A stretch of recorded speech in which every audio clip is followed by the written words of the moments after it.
Hi kids, Mr. Peoples here, and I'm here to try and explain the Ellis Island experience that's going to be happening on January 31st.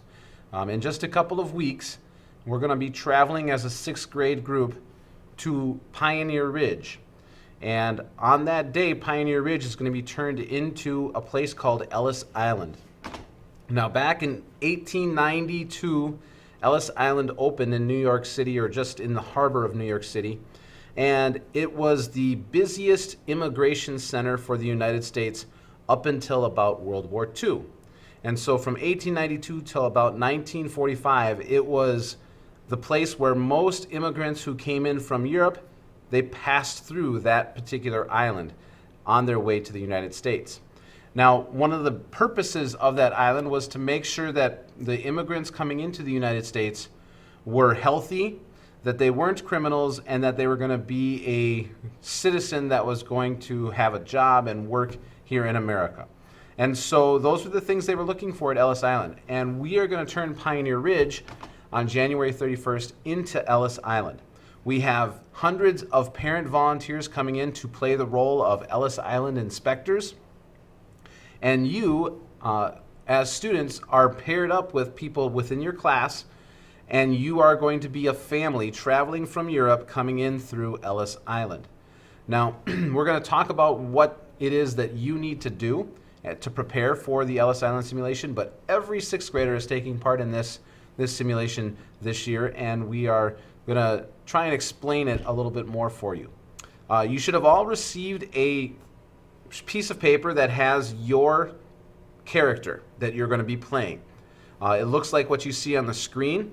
On the top of it, it says immigration information, and then it has your character's name, their country, their age, those background information things.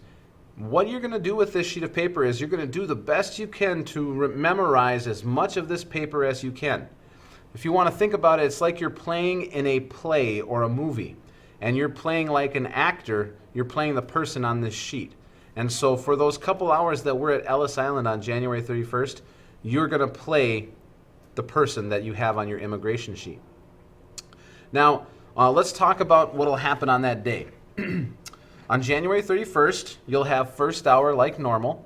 And then second hour, I'm going to ask that you all come to my classroom, which is classroom 105. And then you'll be have an opportunity to get into your clothing. Part of this is dressing up, and we'll talk about what you need to do to dress up. And then we'll get together with our families, talk with them for a little bit, and then we'll board the buses to Ellis Island or to Pioneer Ridge. Once we get off the buses, we'll go into Ellis Island, and right away the inspectors will be cranky with you. They'll be telling you to move faster. They'll be telling you to follow the directions. Go with the flow. They are trained to be a little bit cranky. Your job is to do the best you can in being quiet and following directions and remembering the information from your sheet. Okay? You're going to be asked questions at different points at Ellis Island about the information that is on your sheet. So, for example, when you get in, let me show you a map of what it's going to look like. When we go into Ellis Island, it's going to look like this.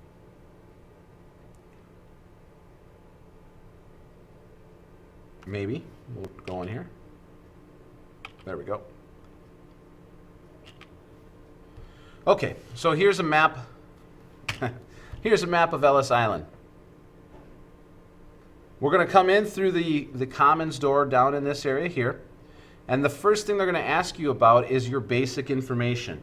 Your name, your age, what country you're coming from. And then they're going to ask you about your education and your employment. And those are all going to take place right in this area here in the commons area. Then once you answer those questions, they're going to take you up the stairs right here and then back down the stairs. Don't be surprised if they mark your name tag with a letter. That just means that people in other stations are supposed to check something out with you. It doesn't mean that you're in any trouble, but it does tell the other stations to look at something, okay? And so don't worry about that, because sometimes they just mark random people that didn't do anything wrong or didn't show any signs of anything. Okay. Now, if you're goofing around in line, they're also going to mark your name tag, because in Ellis Island, people were really afraid to be sent back to Europe, and so they did their best to be as quiet as they could and follow directions as best they could. So after going through the background, the education, employment, and going up and down the stairs, then you go to the character station, where they ask you about things like whether you've been in jail or you've been divorced, the reason you're coming to America. And then they'll add up the points on your sheet that you're going to get. And based on those points, they're going to either send you to clearance or they're going to send you to appeals. If they send you to clearance and you have enough points, they'll move you forward to disease control. If you don't have enough points, you can go to appeals and try to explain why you should be allowed into America. And you want to have a story together. So your family members at some point are going to want to get together and look at your roles and try and come up with a story as to why you should be allowed into America. And then if you convince them, they'll let you go on to disease control. If you're not convincing enough, they'll send you to this area called return to ship. And when you go to return to ship, there'll be a journal there for you to fill out along with some questions to try and answer. Okay? If you do get to go on, you move on to the disease control, and that's where they're gonna ask you about things about your health.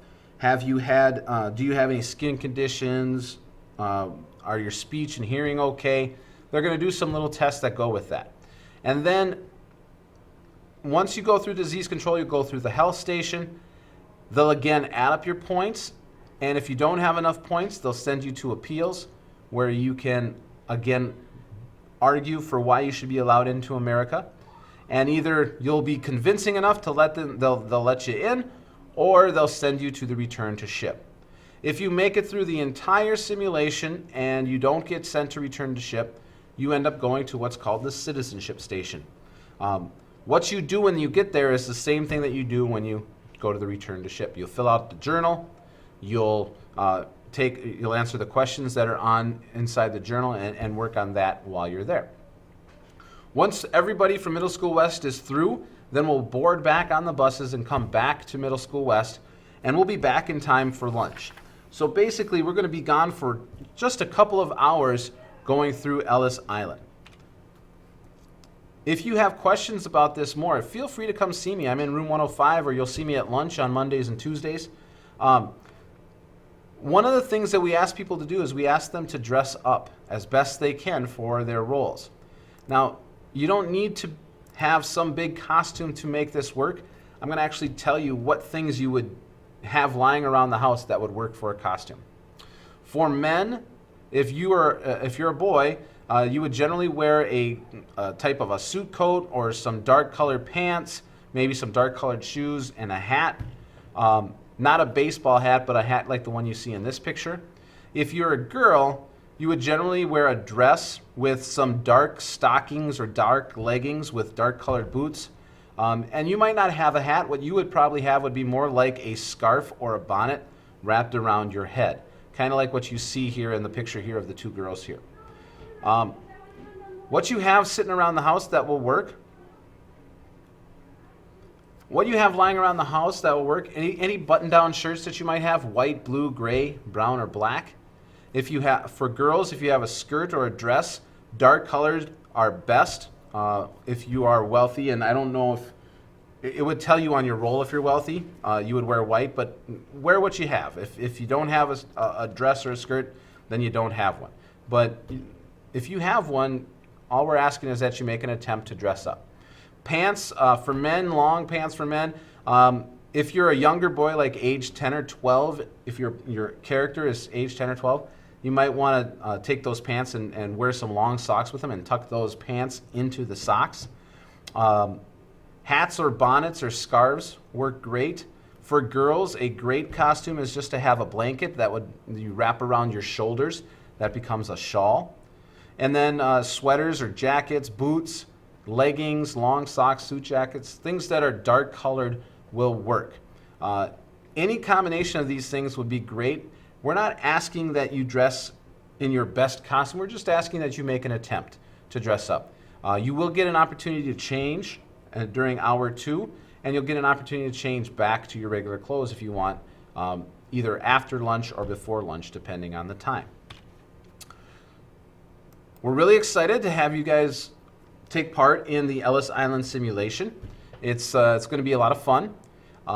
If you're interested, feel free to stop by during an advisory period or during a time that anytime you want to stop in my room, feel free to stop in and we can talk about it a little bit more, or catch me at lunch and we can talk about it a little bit more. Also talk to your teachers. Some of them have actually seen it in action and they can maybe answer some questions too. But really spend the next couple of weeks trying to learn your roles, especially this bottom part. Make sure you check out that bottom part because it has some specific directions on how to play your role. Okay?